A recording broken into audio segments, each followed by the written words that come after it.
Сәлем достар, мен есімім Зарина, ал сіздермен бүгін мен 2 метр 60 сантиметр занавесканы тігіп жатырмыз. Уже мен лентасын тағып тастаппын.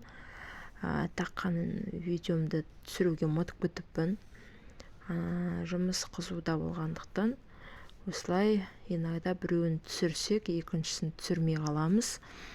Енді осы жайлап өзім 15 жылдық тәжірибем болғандықтан жайлап видеоға түсіріп, халыққа көрсетіп, қалай не істеп жатырғанымызды көрсін, білсін, қалай істеу керек, қалай қию керек, сол бағытта үйретіп жатырмын жалпы.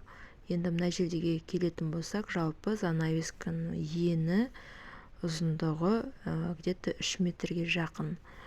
Сосын оның 2,60-ын жаңағы дайындап алып, қалған астатыкін кесіп жатырмын. Примерно мен есептегенде 30 сантиметр астатык, 25 сантиметрін кесіп, 5 сантиметрін тек қана қайыруға алып қалып жатырмын. Үстіп дайындап аламда, белгілеп 5 сантиметрден кесетімді бәрін белгілеп алам. Осындай линейканың көмегімен. Содан кейін барып кесіп тігетін боламын. Ал сіздер маған тіркеліп, лайк басып кетіңіздер. Келесіде қандай видеоларды түсіруді қалайсыздар? Әлі талай менің көрсететінім көп, сондықтан тіркеліп қолдап кетіңіздер. Мына жерде енді мен кесіп жатырмын. Әлі кесіп жатырмын. Өзі бәле метр.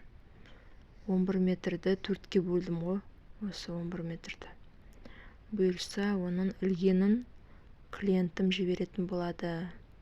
Шағынған ательем бар осындай.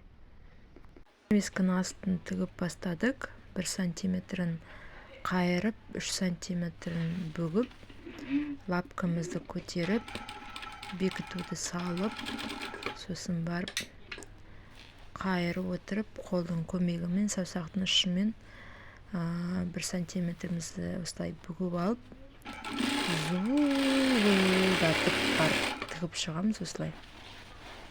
Екінші қолды осылай екінші жағымызға ұстап алып,